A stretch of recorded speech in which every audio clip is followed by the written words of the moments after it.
زین العابدین رضی اللہ تعالیٰ، انتہائی عبادت گزار۔ کون ہے زین العابدین؟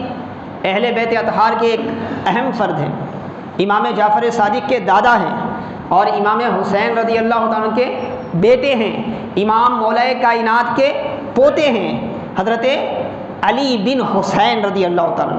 آپ کا لقب سجاد ہے، آپ کا لقب زین العابدین ہے۔ ایک مرتبہ آپ ملاقات کے لیے گئے اسامہ بن زید رضی اللہ تعالیٰ، مشہور صحابی ہیں اسامہ بن زید۔ اسامہ بن زید آقا علیہ السلام کے انتہائی محبوب صحابی حضرت زید کے فرزند ہیں، وہ خود بھی محبوب تھے اللہ کے وسلم کے۔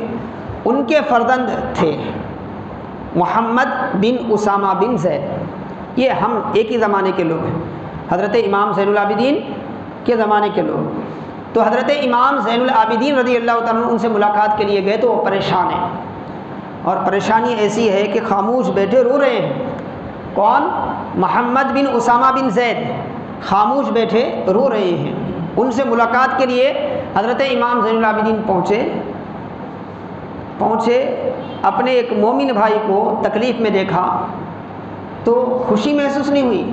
آج ہمارے معاشرے میں کیا ہوتا ہے، ہم اپنے کسی بھائی کو تکلیف میں دیکھتے ہیں تو ہم کہتے ہیں کہ بھئی چلو اچھا ہے، اس کے عیب گنوانے شروع کرتے ہیں کہ فلاں عیب ہے اس میں، اچھا ہوا ایسا ہونا تھا اس کے ساتھ، ایسا ہی ہونا تھا اس کے ساتھ۔ لیکن حضرت علی بن حسین رضی اللہ تعالیٰ امام الائمہ ان کے پاس پہنچے، سلام کیا، ملاقات کی اور پوچھے ما یبکی کا، کیا ہے، کیوں رو رہے ہیں آپ، ایسی کیا تکلیف ہو گئی آپ؟ اب اس اللہ کے بندے کے الفاظ سنے آپ، محمد بن اسامہ بن زید، وہ کہنے لگے علیہ دین، تکلیف اس کی ہے کہ مجھ پر قرضہ بہت ہے، مجھ پر قرضہ بہت ہے اور اس قرضے کو ادا کرنے کا کوئی طریقہ مجھے سمجھ نہیں آ رہا ہے، اس کے لیے کوئی وسائل نہیں ہے میرے پاس، اور اس قرض کی فکر میں پریشان ہوں۔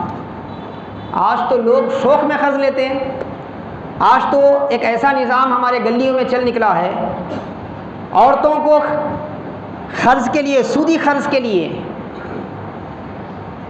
بٹھایا جاتا ہے، ضرورت نہیں بھی ہے پھر بھی تم بیٹھو، ایک 10,000 قرض ملتا تو ملا کرے، 20,000 ملتا تو ملا کرے، نہیں چل رہا۔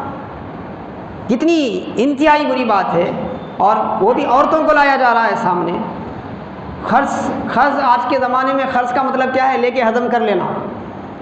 قرض دینے والا زندگی بھر تڑپتا رہے، بد دعائیں دیتے رہے، اس کی اولاد کی، اس کی نسلوں کی بد دعائیں لگے، پرواہ نہیں، مگر لے کے ختم کر لینا۔ آج کوئی ہمت کرے گا ایک مسلمان کو قرض دینے کی؟ آج کا جو معاشرہ ہے، کوئی مسلمان ہمت نہیں کرتا کسی کو قرض دینے کی، کیونکہ وہ امانت داری، قرض کے حوالے سے جو ذمہ داری، جو احساس اسلام نے پیدا کیا تھا، آج ختم ہو گیا۔ رسول اللہ علیہ وسلم کے زمانے میں ایسا نہیں تھا، آقا پوچھتے تھے، جنازہ آیا پڑھانے سے پہلے پوچھتے تھے قرض ہے اس کے اوپر؟ بولے ہاں قرض ہے، بولے اس کا قرض ادا کرو ورنہ میں نماز جنازہ نہیں پڑھاتا، تم لوگ پڑھ لینا، تم پڑھ لو، میں نہیں پڑھاتا۔ تو اللہ کے رسول صلی اللہ علیہ وسلم نماز پڑھانا ایک بڑی سعادت کی بات ہے۔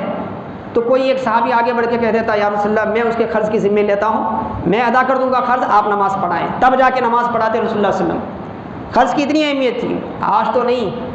پہلے تو قرض لینے سے پہلے بڑا نرم ہوتا ہے، قرض لینے کے بعد اس قرض طلب کرنے والے سے پوچھیں آپ، قرض دینے والا کتنا شیر بن جاتا ہے۔ ایک تو یہ مسئلہ آپ دیکھیں ان کو کتنا احساس تھا، ان کو ڈر تھا کہ کہیں اس حالت میں میرا انتقال نہ ہو جائے، میں اللہ کی بارگاہ میں جا کر جواب دینا پڑے گا مجھے اس قرض کا، اور دنیا میں وسائل نہیں مل رہے ہیں اس قرض کو ادا کرنے کے، اس قرض کو ادا کرنے کے وسائل دنیا میں نہیں مل رہے ہیں۔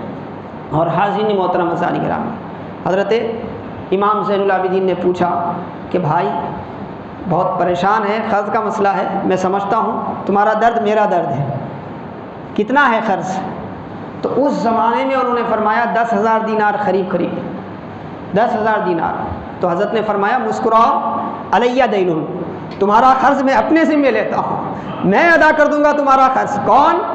حسین ابن علی کا بیٹا امام زین العابدین، جو تقوی و طہارت کے اعلیٰ منصب پر ہے، علم کے اعلیٰ منصب پر ہے، نبی سے ایسا کنیکشن ہے کہ کوئی بھی دنیا میں ویسا دعویٰ نہیں کر سکتا، نسب کے اعتبار سے ایسا کنیکشن کسی کا ہو، اس کے باوجود اسلامی تعلیمات کا ایسا رہنما، ایسا عملی جامہ ہے کہ ان کو دیکھ کر سمجھ میں آتا ہے کہ اسلام کیا ہے۔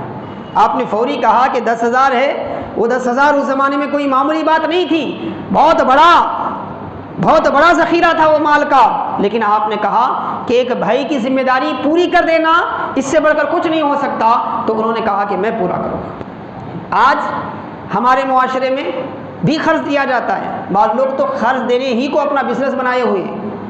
آج نہیں ہے، دادا دادی نانا نانی کے کھیتیں بیچ کے جو پیسہ آیا کہاں لگائے لوگ ہمارے؟